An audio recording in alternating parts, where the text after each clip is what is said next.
मेरे प्रिय भाई बहनों सबको जय मसीह की। आइए हम सुंदर सा वचन लेकर आए हैं जो है मत्ती अध्याय 12 का 43 वचन है। मत्ती अध्याय 12 का 43 वचन है। हेडिंग है अधूरे सुधार से विपत्ति। जो परमेश्वर को अधूरा मानते होंगे, अधूरा जानते होंगे, तो वो विपत्ति के कारण वो हमेशा कष्ट ही में रहेंगे। हालेलुया। तो आइए हम लोग देर न करते हुए परमेश्वर को वचन को पढ़ते हैं। हालेलुया। जब अशुद्ध आत्मा मनुष्य में से निकल जाती है तो सुखी जगहों में विराजमान ढूंढती फिरती है और पाती नहीं। हालेलुया।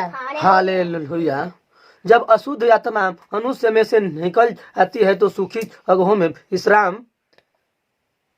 ढूंढती फिरती है और वो पाती नहीं। हालेलुया।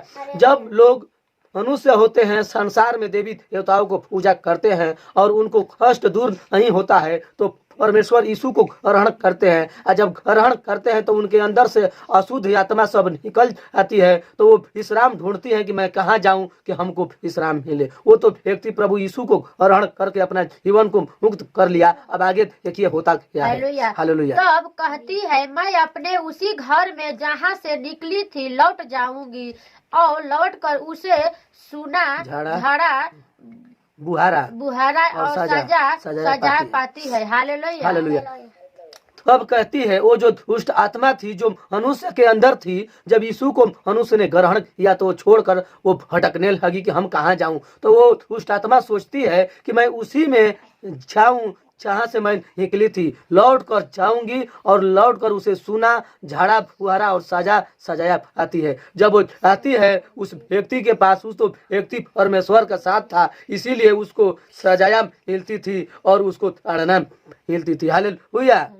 वो सोचती थी कि मैं उसी के मनुष्य के अंदर आऊं, मगर वो तो मनुष्य परमेश्वर का कृपा से एकदम चंगा हो गया था। हालेलुया। आगे पढ़िए। तब वह जाकर अपने से और बुरी 7 आत्माओं को अपने साथ लेकर आती है और वे उनमें बैठ कर वहाँ वास करती है और उस मनुष्य की पिछली दशा पहले से भी बुरी हो जाती है। हालेलुया। हालेलुया। पूरी हो जाती है। इस युग के बुरे लोगों की दशा भी ऐसी होगी। हालेलुया। हालेलुया। धन्यवाद।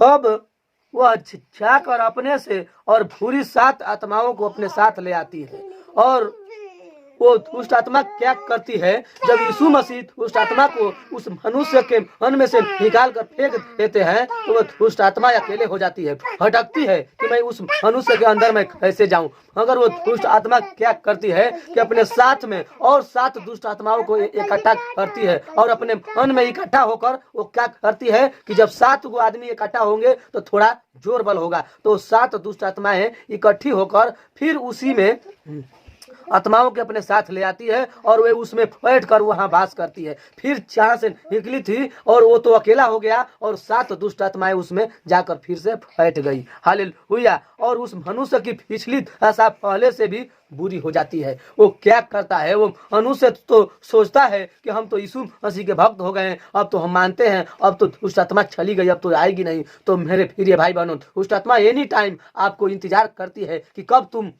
समय देते हो तो मैं उसमें वास करूंगा। वो 7 दुष्ट आत्माओं को लेकर आकर उस व्यक्ति के शरीर में फिर प्रवेश करती है और इस युग पूरे लोगों की दशा भी ऐसी होगी। हालेलुया। परमेश्वर यहाँ कहते हैं कि जब तक तुम लोग हमको मानते हो तो एनी टाइम हमको प्रार्थना करते रहो और जानते रहो, तब दुष्ट आत्माएं आपसे थरथराएगी, कांपेगी और तुम्हारे नजदीक न आएगी। उस व्यक्ति क्या किया था, प्रार्थना में थोड़ा कमी किया होगा, अधूरा काम किया होगा, इसीलिए वो फिर दुष्ट आत्मा आकर उसमें बैठ गई और पहले से भी उसका दशा पूरा हो गया। तो इसीलिए मेरे प्रिय भाई बहनों, परमेश्वर में जब आप लोग ग्रहण करेंगे तो दिल से करना और एनी टाइम परमेश्वर को प्रार्थना करना। तो इसी के साथ वीडियो को हम एंड करते हैं। हम आशा करते हैं कि आप लोग को जरूर अच्छा लगा होगा। मैं ऐसे ही वचन, ऐसे ही गाना लेकर आता रहता हूं, तो हमारे वीडियो को लाइक करना, शेयर करना और चैनल को सब्सक्राइब करना। तो मिलते हैं अगले वीडियो में, तब तक के लिए मेरे सभी प्रिय भाई बहनों को जय मसीह की।